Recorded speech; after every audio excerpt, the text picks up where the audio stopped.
अभी थोड़ी देर पहले मीडिया से मुझे पता चला कि इन लोगों ने मनीष सिसोदिया जी के खिलाफ कोई केस भेजा है सीबीआई को। और बहुत जल्दी कुछ दिनों के अंदर सीबीआई मनीष जी को गिरफ्तार करने वाली है। मैंने तो आपको 3-4 महीने पहले ही बता दिया था। इनके लोगों ने हमें बताया था कि मनीष जी को ये गिरफ्तार करने वाले हैं, जल्दी गिरफ्तार करने वाले हैं। 3-4 महीने पहले बताया था। मैंने प्रेस कॉन्फ्रेंस करके, उसके बाद अपने कई भाषणों में, असेंबली में मैंने कहा था कि ये मनीष को गिरफ्तार करने वाले हैं। तो 3-4 महीने पहले जब इनके लोगों ने मुझे बताया कि मनीष जी को गिरफ्तार करने वाले हैं, मैंने कहा मनीष ने क्या कर दिया, क्या केस है?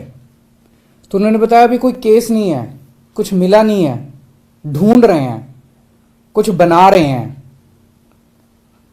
तो अब हमारे देश के अंदर एक नया सिस्टम लागू किया गया है। पहले यह तय किया जाता है कि किस आदमी को जेल भेजना है, और फिर उसके खिलाफ एक मनगढ़ंत झूठा केस बनाया जाता है और उसे जबरदस्ती जेल भेजा जाता है। एक नया सिस्टम हमारे देश के अंदर अब लागू हुआ है। मीडिया से अभी तक जो मुझे पता चला है कि जो ये आरोप प्रत्यारोप लगाए जा रहे हैं, मैंने सारा अभी चेक कराया। पूरा का पूरा केस बिल्कुल झूठा है, बिल्कुल झूठा है। उसमें रत्ती भर की भी सच्चाई नहीं है। मैं मनीष सिसोदिया को 22 साल से जानता हूं। सन 2000 में पहली बार मिला था मनीष जी से।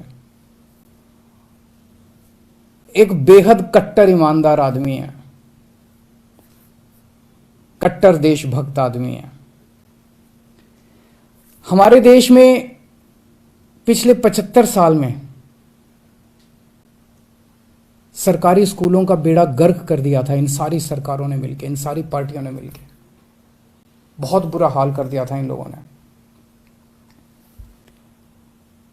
करोड़ों करोड़ों बच्चे, गरीबों के बच्चे जो इन सरकारी स्कूलों में पढ़ते थे, उनका भविष्य अंधकार में था। कोई उम्मीद नहीं थी। गरीब का बच्चा गरीब बनेगा, अमीर का बच्चा अमीर बनेगा। गरीब का बच्चा मजदूरी करेगा, रिक्शा चलाएगा। अमीरों के बच्चे अमीर बनेंगे। ये एक सिस्टम पूरे देश के अंदर लागू हो गया था।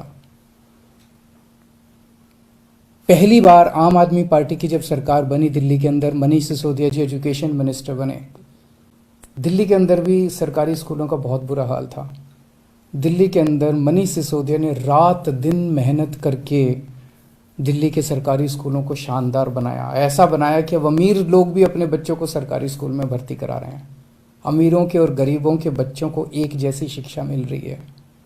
दिल्ली के सरकारी स्कूलों के अंदर एक ही डेस्क पे एक जज का, एक अफसर का और एक रिक्शे वाला का बच्चा बैठ के एक ही डेस्क पे बैठ के पढ़ते हैं। मनीष सिसोदिया ने केवल दिल्ली के स्कूल ठीक नहीं किए, देश के करोड़ों करोड़ों बच्चों को एक उम्मीद दी है कि सरकारी स्कूल भी ठीक हो सकते हैं, गरीबों के बच्चों का भविष्य भी अच्छा हो सकता है। सुबह 6 बजे मनीष सिसोदिया अपने घर से निकल जाते हैं और अलग अलग स्कूलों के अंदर दौरा करते हैं, सरकारी स्कूलों के अंदर दौरा करते हैं। मैं पूछना चाहता हूं, कौन भ्रष्टाचारी ऐसा है इस दुनिया के अंदर जो सवेरे 6 बजे उठ के स्कूलों के दौरे पे निकल जाता है, बच्चों का भविष्य बनाना चाहता है? कौन भ्रष्टाचारी ऐसा है? तो जेल से हमें डर नहीं लगता। मैं इनको थोड़ा सा, ये लोग समझ लें कि इनको लगता होगा जेल से हमें डर नहीं लगता। तुम लोग सावरकर की औलाद हो जिसने अंग्रेजों से माफी मांगी थी। हम लोग भगत सिंह की औलाद हैं। हम भगत सिंह को अपना आदर्श मानते हैं, जिसने अंग्रेजों के सामने झुकने से मना कर दिया और फांसी पर लटक गया। हमें जेल से, फांसी के फंदे से डर नहीं लगता। कई बार जेल हुआ है हम लोग। एक ये सोचने की बात है कि हाथ धो के हमारे पीछे क्यों पड़े हैं, आम आदमी पार्टी के पीछे क्यों पड़े? इतने हमारे एमएलए को ये जेल भेज चुके, सारे छूट छूट के आ गए। और कोर्ट ने जब छोड़ा तो ऐसे गंदे गंदे ऑर्डर पास किए इन लोगों के खिलाफ कि क्या झूठे सच्चे केस बना रहे हो। सतिंदर जैन को इन्होंने गिरफ्तार कर लिया झूठे केस में पिछले महीने, अब मनीष सिसोदिया जी को गिरफ्तार करने जा रहे हैं ये लोग। तो आखिर ये आम आदमी पार्टी के पीछे क्यों पड़े हैं, हम ही लोगों के पीछे क्यों पड़े हैं? 3 कारण हैं। पहला कारण, आम आदमी पार्टी वाले कट्टर ईमानदार हैं। वो पूरे देश को भरोसा हो गया आम आदमी पार्टी वाले कट्टर ईमानदार हैं। सारा देश कहता है यार कुछ भी हो, ये लड़के हैं तो ईमानदार। ये लोग झूठे केस बना बना के हमारे ऊपर कीचड़ फेंकना चाहते हैं। ये दिखाना चाहते हैं दुनिया को कि देखो ये भी हमारे जैसे ही हैं, जैसे हम भ्रष्ट हैं ये भी वैसे ही हैं, ये भी भ्रष्टाचारी हैं। पर दुनिया इनके यकीन नहीं कर रही। दुनिया खुद ही कह रही है कि झूठे केस लगा रहे हैं। तो जो मर्जी कर लो, सच सच होता है, झूठ झूठ होता है। जितना मर्जी कीचड़ तुम फेंक लो, कीचड़ चिपक नहीं रहा हमारे ऊपर। पाक साफ है हम लोग, सच्चाई के रास्ते पे चलते हैं, भगवान हमारे साथ है। दूसरा कारण, ये हमारे पीछे क्यों पड़े हैं हाथ धो के? जब से पंजाब में आम आदमी पार्टी जीती है, पूरे देश के अंदर आम आदमी पार्टी की आंधी आ रही है। पूरे देश के अंदर आम आदमी पार्टी की चर्चा हो रही है। पूरे देश में आम आदमी पार्टी फैल रही है। ये उसे रोकना चाहते हैं। ये नहीं चाहते कि आम आदमी पार्टी पूरे देश के अंदर इनकी टक्कर में खड़ी हो। पर मैं इन्हें कहना चाहता हूं, तुम जो मर्जी कर लो, आम आदमी पार्टी को पूरे देश में फैलने से कोई नहीं रोक सकता। आम आदमी पार्टी पूरे देश के लोगों की उम्मीद बन चुकी है। देश के अंदर हर आदमी चाहता है मेरे बच्चे को अच्छी शिक्षा मिले। देश के अंदर हर आदमी चाहता है मेरे परिवार को अच्छा इलाज मिले। देश के अंदर हर आदमी चाहता है हमें 24 घंटे बिजली मिले, अच्छी सड़कें मिले, अच्छा पानी मिले, अच्छी बिजली मिले, फ्री बिजली मिले। सब लोग अच्छी सुविधाएं चाहते हैं। हर आदमी चाहता है देश के अंदर भ्रष्टाचार खत्म हो। हर आदमी चाहता है मेरा देश दुनिया का नंबर 1 देश बने। अब आम आदमी पार्टी से ही उम्मीद है पूरे देश के लोगों को, उसको फैलने से कोई नहीं रोक सकता। एक अंग्रेजी में कहावत है, no one can stop the idea whose time has come. Aam Aadmi party's time has come, India's time has come. Bharat का समय आ चुका, अब कोई नहीं रोक सकता।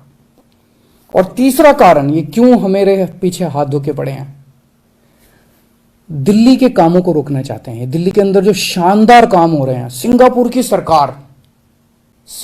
की सरकार पूरे दुनिया के मेयर बुलाए उन्होंने, और केजरीवाल को बुलाया कि आके इनको जरा सा सिखाओ कि आप दिल्ली में क्या काम कर रहे हो। इससे बड़ी गर्व की बात क्या हो सकती है? दिल्ली के कामों की पूरी दुनिया में चर्चा हो रही है। ट्रंप साहब की वाइफ आई थी, वो हमारे स्कूल देखने जाती हैं। ये हमारे दिल्ली के कामों को रोकना चाहते हैं। खासकर दिल्ली में एजुकेशन और हेल्थ में बहुत शानदार काम हुए, इसीलिए उन्होंने पहले हेल्थ मिनिस्टर को जेल में डाला और अब एजुकेशन मिनिस्टर को इन्होंने जेल में डाला। पर मैं दिल्ली के और देश के लोगों को यकीन दिलाना चाहता हूं कि काम नहीं रुकेंगे। इन्होंने सतिंदर जैन को 2 महीने से जेल में है, 2 महीने रख लिया, 3 महीने रख लेंगे, 4 महीने फिर निकल आएंगे, काम फिर चालू हो जाएंगे। मनीष सिसोदिया जी को अब ये जेल भेजेंगे, महीना, 2 महीना, 3 महीना, कब तक जेल में रखेंगे? तो झूठा केस है, कोर्ट में जाके गिर जाएगा, डांट पड़ेगी इनको, देख लेना। मनीष सिसोदिया जी बाहर निकल आएंगे, काम नहीं रुकेगा। 75 साल में इन पार्टियों ने मिलकर देश को बर्बाद कर दिया। 75 साल में कितने देश हमसे आगे निकल गए। क्यों? हमारे में कोई कमी है? भारत के लोगों में कोई कमी है? सबसे इंटेलिजेंट लोग हैं भारत के लोग। इन पार्टियों ने दगा दिया है, इन्होंने लूटा है, इन पार्टियों ने मिलकर देश को लूटा है। ये अपनी लूट जारी रखना चाहते हैं, लेकिन अब देश खड़ा हो रहा है। दिल्ली से जो ये चिंगारी निकली है, ये पूरे देश में फैलेगी और इसे कोई नहीं रोक सकता, बिकॉज इट्स टाइम हैज कम। अब देश खड़ा हो रहा है, देश जाग रहा है। देश ने देख लिया कि हो तो सकता था यार, अगर दिल्ली में हो सकता तो 75 साल में क्यों नहीं हुआ, बाकी देश में क्यों नहीं हुआ। इन पार्टियों ने मिलकर देश को जानबूझ के गरीब रखा, इन पार्टियों ने मिलकर देश को जानबूझ के अनपढ़ रखा। अब नहीं होगा। अब मेरा देश दुनिया का नंबर 1 देश बन के रहेगा। तुम जितने मनीष सिसोदिया को जेल में डाल लो, जितने सतिंदर जैन को, अरविंद केजरीवाल को भी डाल लो, सूली पे चढ़ा दो। खूब अरविंद केजरीवाल निकलेंगे, खूब मनीष सिसोदिया निकलेंगे। अब तो देश आगे बढ़ेगा। नमस्कार।